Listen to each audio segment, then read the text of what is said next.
দেখছেন AGT live 24/7। Norok Nugui Tongo, AGT Live 24/7.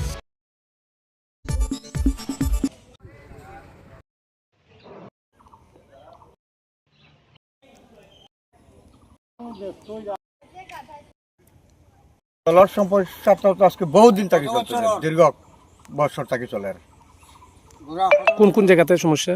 এই আমরা 1 নম্বর ওয়ার্ডে, এটা কোন গুলজারপুর মহাদেব বাড়ি। আপনারা কি এই ব্যাপার নিয়ে স্থানীয় গ্রাম পঞ্চায়েত কর্তৃপক্ষকে জানাইছিলেন? ওইটা তো তারা ডেইলি আর একবার দেখে, একবার জল দেয়, পানি দেয়, একদিন আগে গাড়ি দিয়ে দেয়, একদিন 90 দিন দেয় না। এই সিস্টেমে করে অন্য এই রাস্তার কারণে জলের গাড়িটা পর্যন্ত আসতে পারে না। তো আপনারা এই বিষয় নিয়ে পঞ্চায়েতের পাশাপাশি ডিডব্লিউএস অফিসে জানাইছিলেন? এটা সব জানানি হয়েছে, কিন্তু এটা জল সম্বন্ধে কোনো কেউ পাত্তাও দেয় না। আপনাদের এই 1 নম্বর ওয়ার্ডে কত পরিবার আছে? আছে তো বাক্কা, আমরা এখান থেকে তো এইরকম হইব, কত পরিবার হইব? 40-45 পরিবার হইব। তো আপনারা যে জলের মূল মানে কিসের উপর নির্ভর, মানে সাপ্লাই জলের না শুধু খাবার জলটা হয়েছে, খাওয়ার জলটা গাড়ি এই জলটা মানে খাওয়ার জলটা যাতে সুন্দরভাবে সুরক্ষিত পায়, কিন্তু আজ এত বছর থাকে এই জলটা পর্যন্ত পাইতেছে না মানুষ। তো দীর্ঘ এক গাড়ি জল আয়, 1 বাড়ি 2 বাড়ি 3 বাড়ি দিয়া শেষ। আর তো আয় না। এটা মানে কত বছর ধরে এই সমস্যাটা? এই সমস্যাটা চলতেছে আজকে প্রায় দীর্ঘ 10-15 বছর থেকে চলে। 20 বছরের দাল লইব চলতেছে জলের সমস্যাটা। আপনার এখানে কতদিন ধরে চলতেছে? কইলাম না আপনারে, কতদিন ধরেন 20-22 বছর হইব। আমি কই না। হ্যাঁ, কি সমস্যা?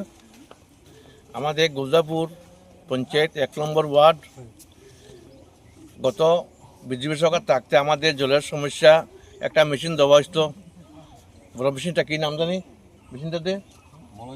হ্যাঁ না নামটা বড় মেশিন দেওয়া হয়েছিল। আমরা প্রতিবেশী পাড়া প্রতিবেশী সবাই জায়গা দিছে, আমাদের জায়গার উপরে না বইয়া বান্ধে বাইরে নিয়ে মেশিনটা বসানো হয়েছে। বসানোর পরে অনেক কাজ কমপ্লিট হয়েছে, কিন্তু মেশিনটা স্টার্ট হয় নাই। আমরা জলে খুব দীর্ঘদিন ধরে ভুক্তভোগী। হ্যাঁ, আমাদের কথা না মানিয়া ওরা অফিস স্টাফ জায়গা মালিককে মিলিয়ারিয়া, পঞ্চায়েত মিলিয়ারিয়া, বিজেপি সরকার মিলিয়া, প্রধান মিলিয়ারিয়া বাইরে মেশিনটা নিয়ে বসাইছি। বসানোর পরে গট সমস্ত কমপ্লিট হওয়ার পরে আমরা জল পাচ্ছি না। গাড়ির জল দেয় মাসে 15 দিনে একবার। আর এই জলটা যে এটা মানে গোলা জল। আমাদের পরিবেশিত এই সংবাদটি দেখার জন্য ধন্যবাদ। চিনিও কক্তমা নাইমা বাগুই বেলাই হাম্বাই। ये न्यूज़ कंटेंट देखने के लिए शुक्रिया। अगर आपका कोई सुझाव है तो हमें कमेंट कीजिए, सब्सक्राइब कीजिए AGT live 24/7। Thanks for watching AGT Live 24/7.